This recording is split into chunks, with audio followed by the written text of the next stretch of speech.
folks, welcome back. It's been a little while since you've seen me post a video, and it's not because we haven't had content to post. It's just been because we've had some crazy weeks here. Quick update for you. First, my wife's condition. She's not able yet to work or to function very well. And we've got some ongoing issues from whatever it was that they claimed that she had. The problem with medical science at this point is that it can't tell us very much about the prognosis. It can tell us a diagnosis. We can be given a name and a label, but we can't really tell what caused, they say, stress, and I believe that that's a huge factor. It's a major thing that the body shut down and so on, but they can't explain why after all these weeks we are continuing to see the same symptoms. There are days when she has a 15-minute workout output capability. So when she sits down even to do the paperwork, and after 15 minutes has to go back to bed because there's just no way for her to continue. And of course, there are the pressures. There's lots of pressures because of the lockdowns, because of all of the rules and regulations in place and the restrictions on business. And the government is, I'm from the government, I'm here to help you, thanks, but we'll see you later. People are waking up to the fact that there's a whole lot that they don't know, that they claim to have such knowledge that they're able to shut the whole country down for the benefit of what they don't know. And so the hand you're being dealt with is not medical professionals, although there's a medical tyranny. There's a ability of people who have assumed power, who've never been elected, who are telling our government officials what to do, and the government officials are saluting and saying, yes, sir, no, sir. I could have said something else, but in the interest of staying online, I won't. So we've got this medical tyranny over our heads, and of course the media also is saluting, and they're going along with, this is the established line, this is the official narrative, and don't you dare say anything different. Don't you question anything. That would be unscientific to ask any questions about, data that you might encounter, or ask for reasons behind it to say, what is it and why? And so we have, of course, new variants of things that are much less severe, yet they're being treated with the same label. Therefore, they're being treated with the same solutions that didn't work in the first place. Okay, that's enough of a rant there. But I don't know about you, but I'm getting really tired of all of this. And then on top of that, of course, we have our stress that comes from normal living. So we have the stress that government induces and the stress that media creates, and we don't even follow that much. We don't even look. And yet it affects us because it affects everybody that we deal with and everybody who's doing business with us and or trying to, and so there's a constant stream of, dealing with the haves and the have-nots. Anyway, we don't know why. There's no root cause to this beyond the circumstances of our lives, and yet it affects us day to day. As a result, life here has been unique, and we're not able to continue a lot of things on. Now, for those of you who are aware, and we'd made a bunch of blog posts and didn't put them up about the new album that we were doing and so on, I want to give you a quick update on that. We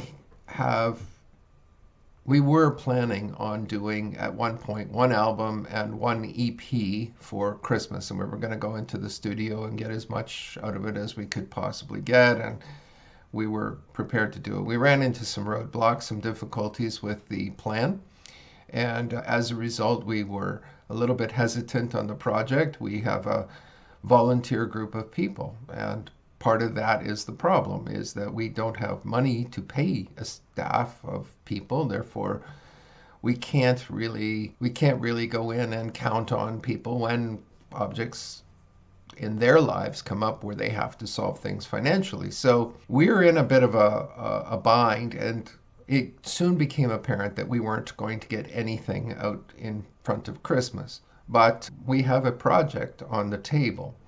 The problem is, of course, that when you get rid of Christmas, you get rid of a lot of the financial return you were expecting from the project, because people would buy these things for Christmas, and because of the issues with the environment that they're facing and so on.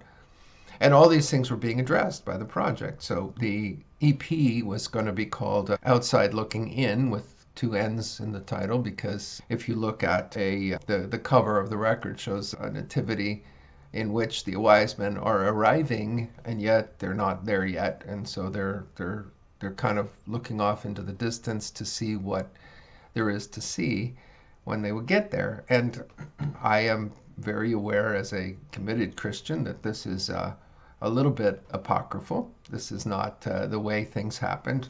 The wise men never showed up at the manger. They showed up a couple of years later, and at a different time, in a different situation.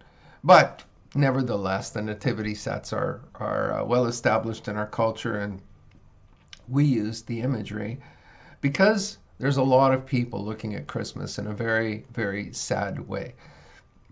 A lot of people think, this is the time for joy and a time for happiness and a time for jingle bells and a time for gift giving and presents and smiles and family and all these things. And there's a lot of people who are in pain.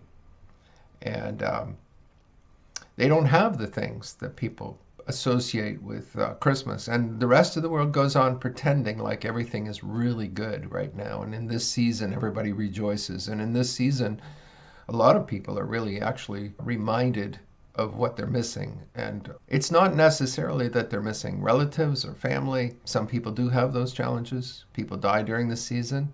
I lost my mother during the season. I lost my father during the season.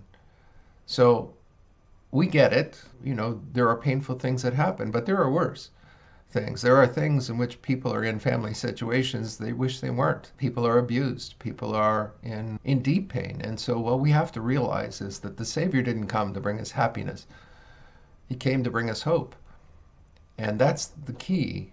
That's really what it's all about. And the Savior came for people who needed saving. He didn't come for the happy. He came because we weren't. And our normal condition is abject poverty before God. We have major problems. And so the EP was like that, and it was addressing those issues. It wasn't one of these happy things. There's lots of fun Christmas carols and things like that. Instead, it brought us into stark reality that the Savior came to die. He didn't come to have a good life and live his best life now. He came to give his body so that he could save us. And that's important to remember at this time of year. I have more on the other projects that we're trying to do, and we're still trying to do them, even though they're not going to come out for Christmas. And I'll talk about that in another